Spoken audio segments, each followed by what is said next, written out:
बिस्मिल्लाहिर्रहमानिर्रहीम। शुरू करता हूँ अल्लाह के पाक नाम से जो बहुत बड़ा मेहरबान नहायत रहने वाला है। दोस्तों, बहनों, भाइयों और बुजुर्गों, तारीख इस्लाम की सिलसिलावार किस्त नंबर 53 में हम बगदाद की शिकस्त को बयान कर रहे हैं। तो दोस्तों, बहनों, भाइयों, चंगेज खान की मौत 1227 में हुई। इसके मरने के बाद इसकी वसी सुल्तान 5 हिस्सों में तकसीम हो गई। नंबर 1 मुगलिस्तान, जो कि मुगलों के आबाई इलाकों पर मुश्तमिल था। नंबर 2 चुगताई, खरासान और फरहाना की वादियों पर मुश्तमिल। नंबर 3 फारस, जिस पर लाल खान की हुकूमत थी। नंबर 4 ओस और कजाकिस्तान, जिस पर सुनहरे सवार हुक्मरान थे। और 5 चीन। मंगोलों ने चंगेज खान की मौत के बाद भी अपनी फतहबंदियां जारी रखी। सन 1229 में उन्होंने 3 बड़ी मुहिमात की मनसूबाबंदी की। पहली मुहिम चीन को मुकम्मल तौर से फतह करने के लिए थी। ये मुहिम 1276 तक कलाई खान के दौरे हुकूमत तक मुकम्मल न हो सकी। दूसरी मुहिम रूस, पोलैंड, हंगरी और बल्गारिया को फतह करने के लिए थी। मंगोल इस मुहिम में कामयाब रहे और इस इलाके पर उन्होंने 200 साल तक हुकूमत की। सिपह सलार रिचर्ड मागून की ज़ेर कमान तीसरी मुहिम खरासान के शहजादा जलालुद्दीन के खिलाफ थी। सन 1221 में जंग अटक के दौरान दरिया सिंध को पार करने के बाद जलालुद्दीन ने दिल्ली के कातल ममलूक हुक्मरान अल तमश से पनाह तलब की। चंगेज खान के दुश्मन को पनाह देने के खतरात से अल्तमश अच्छी तरह वाकिफ था। हालांकि एक शहजादे की शान शान इसकी आवभगत की गई, लेकिन जलाल अच्छी तरह जानता था कि इसके इस्तकबाल के लिए बिछाई गई सुर्ख कालीन के नीचे किस कदर सर्द मैली छुपी हुई थी। 1223 में वो सिंध और मकरान की राह से इस्फहान वापस पहुंचा। राहों में मिलने वाले इन बेरहम सहराओं के हाथों तकलीफ सहते हुए बिल्कुल इसी तरह जिस तरह के 1500 साल पहले मुश्किलात झेलते हुए इन्हीं राहों से सिकंदर गुजरा था। जल्द ही अपने भाई की मदद से खरासान, मज़दारान और इराक में जो कुछ बचा था जलालुद्दीन इसका मालिक बन बैठा। 1225 में अपने बाप के दुश्मन से बदला लेने के लिए इसने खलीफा अल नासर के खिलाफ जंग छेड़ दी। खलीफा की अफवाज को शिकस्त हुई और बगदाद पर इसका कब्जा हो गया। जलालुद्दीन ने और आगे जॉर्जिया के अंदर पेशकदमी की और 1226 में तफलस पर कब्जा कर लिया। इस हमला के बायस जॉर्जिया के बाशिंदे गुस्से में फिर उठे और उन्होंने जलालुद्दीन के खिलाफ रूस के कचाक और मंगोलों से मुआहदा कर लिया। अब जलालुद्दीन को जॉर्जियाई रूस के जानब और मंगोलों की मुतहद्दा फौजों का सामना करना था।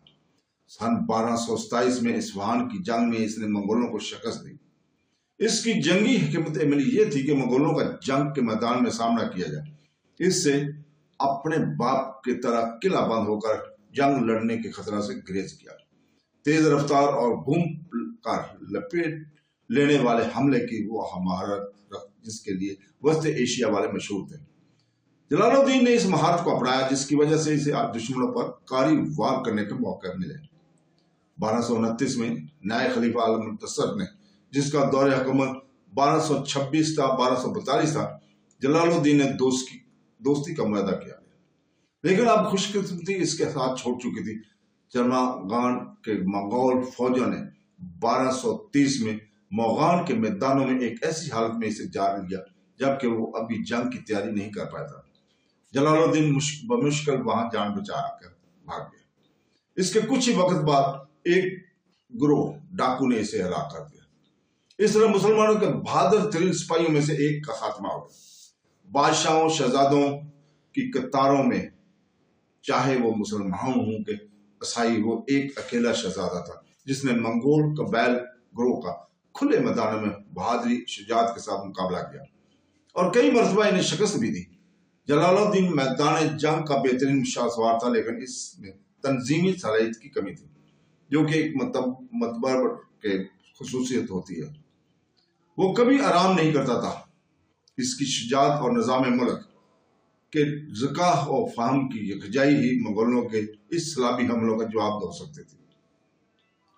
इस दौरान खुराजम के गारतगरी का सिलसिला जारी रहा। मंगोलों ने एक बार फिर इस शहरों का दौरा किया जिन पर वो काबूज हो चुके थे। अव्वलीन बर्बादियों के बाद जो कुछ भी बाकी बच रहा था, अब इन्हें भी तबाह कर दिया गया। सन 1215 में मंगोलों का सरबराह खान चुना गया। इसने सबसे पहले 2 मुहम्मद सर अंजाम देने का फैसला किया। एक तरफ अपने भाई कलाई खान की सरगर्दगी में फौज को जनूबी चीन की फतह के लिए रवाना किया और दूसरी तरफ बगदाद में खिलाफत के खात्मे के लिए हलाकू खान की सरबराही में एक मुहिम भेजी। दोनों ही जानब मंगोल और फौज फाता रहे। हलाकू खान ने इस्फहान में अपनी हालत मुस्तकिम की और मनसूबाबंदी के साथ आगे बढ़ा। रास्ते में होने वाली मज़ामतों पर यकद बाद दिगरे काबू पाने लगा। इसका सबसे पहला निशाना वो कातिल थे जो इसकी पिछली सफों के लिए खतरा बने हुए थे। हलाकू इस बात से अच्छी तरह वाकिफ था कि ये कातिल बनु फातिमा के परवरदा हैं। 11वीं और 12वीं सदी के दौरान उन्होंने बेशुमार सिपहसालारों, वजीरों और सलातीन सबको यके बाद दिगर कत्ल किया। इन कातिलों ने पूरे 200 सालों तक मुसलमान शाही सिलसिलों को दहशतज़दा किए रखा। वो कातिल एक खंजर ही था जिसने इंतहाई ज़ीरक और दाना वज़ीर निज़ामुल मुल्क की जिंदगी का खात्मा किया। 1256 में हलाकू खान ने इन कातिलों की कमीनगाहों पर हमला किया और एक के बाद एक सबको सफाया कर दिया। सन 1257 में सर्दियों के दौरान हलाकू खान बगदाद की जानब बढ़ा। इस्लाम को मिटाने के लिए मंगोलों और ईसाई ताकतों के दरमियान एक हकीकी मुआहदा तय पा चुका था। सलीबियों और अरामाई फौजियों ने शुमाल की जानब से शाम पर हमला किया, जिसकी वजह तुर्की अफवाज का एक हिस्सा बरसरे पैकार हो गया। यह अफवाज बगदाद के दफा के लिए कारआमद साबित हुई। अल-मुतसम फौजी हैसियत से हलाकू खान के मद्दे मुकाबल होने की अहलियत नहीं रखता था। चंगेज खान के मुकाबले में ख्वारिज़म का शाह मोहम्मद जिस हलाकत अमेज खुद परस्ती में मुब्तला था, अल-मुतसम भी ऐसी ही अनापरस्ती का शिकार था। खलीफा अल-मुतसम सदर मुकाम के दफा का जरूर इंतजाम न कर सका। खलीफा का वो जबरदस्त खजाना जिसके जरिए बड़ी फौज खड़ी की जा सकती बंद ही रहा। हलाकू ने खलीफा अल-मुतसम को खुद सुपुर्दगी का परवाना भेजा। जब खलीफा ने इनकार कर दिया तो हलाकू ने अब्बासी सदर मुकाम का मुआसरा कर लिया और मनसूबा बंद अंदाज से आगे बढ़ने लगा। जून 1258 को शहर बगदाद ने हथियार डाल दी। इसके बाद बर्बरियत का जो नंगा नाच हुआ, इसे किसी भी किस्म के अल्फाज में बयान नहीं किया जा सकता। बगदाद को लूटने, तबाह और दराज करने का अमल एक हफ्ता तक जारी रहा। अल-मुतसम को एक कालीन में लपेट कर पीटा गया और मंगोल घोड़ों से रौंदा गया। मसाजिद मस्मार कर दी गई, कुतुब खाने जला दिए गए, इल्म के मेमार उलमा और फजला को अजीतें दे देकर हलाक किया गया। कारीगरों, दस्तकारों को गुलाम बना लिया गया, औरतों को रास्तों में खींचा गया, इनकी बेहरमती की गई और दूर दराज राहों में मरने के लिए छोड़ दिया गया। 500 साल हुकूमत के दौरान अब्बासियों ने फरात और दजला के दरियाओं पर जो तालाब तामीर किए थे, इन्हें तोड़ दिया गया। वस्त एशिया में इन तालाबों की तोड़ फोड़ जाने की वजह से ज़रई पैदावार में कमी आ गया और सदियों तक आबादी और इक़्तिसादी हालत में सुधार न आ सका। बगदाद जो दुनिया का सबसे बारौनक और सबसे बड़ा शहर था, अब शैतानों का मस्कन बन चुका था। बगदाद की शिकस्त तारीखी आलम का इंतहाई अहम वाक़या है। इसके साथ ही क्लासिकी इस्लामी दौर का खात्मा हो गया। अब्बासियों ने मदीना और दमिश्क के बाद सुन्नी इस्लाम के सदर मकाम की हैसियत से बगदाद की बुनियाद रखी थी। वो खिलाफत का पाया ताकत था और इस्लामी सियासी जिंदगी का एक महवर वो बगदाद ही था जहाँ सुल्तान और बादशाह सब आते अपनी दुनियावी इख्तिदार के लिए, कानूनी जवाज हासिल करने के लिए और रूहानी अमूर में रहबरी के लिए। बगदाद में खिलाफत के टूट जाने के साथ ही मुसलमानों को एक बार फिर एक नए मरकजी अदारे की तमीर करनी पड़ी ताकि इस्लाम की दुनियावी और रूहानी मरकजियत बाकी रहे।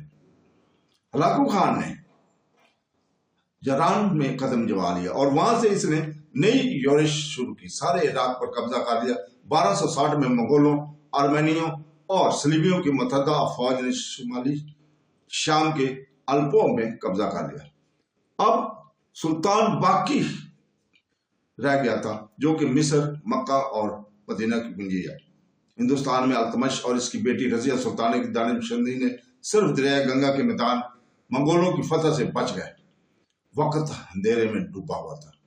ایسا لگتا تھا اسلام کی وہ شمع جو 600 سال پہلے منور ہوئی شاید جسمانی طور پر بجھ جائے گی۔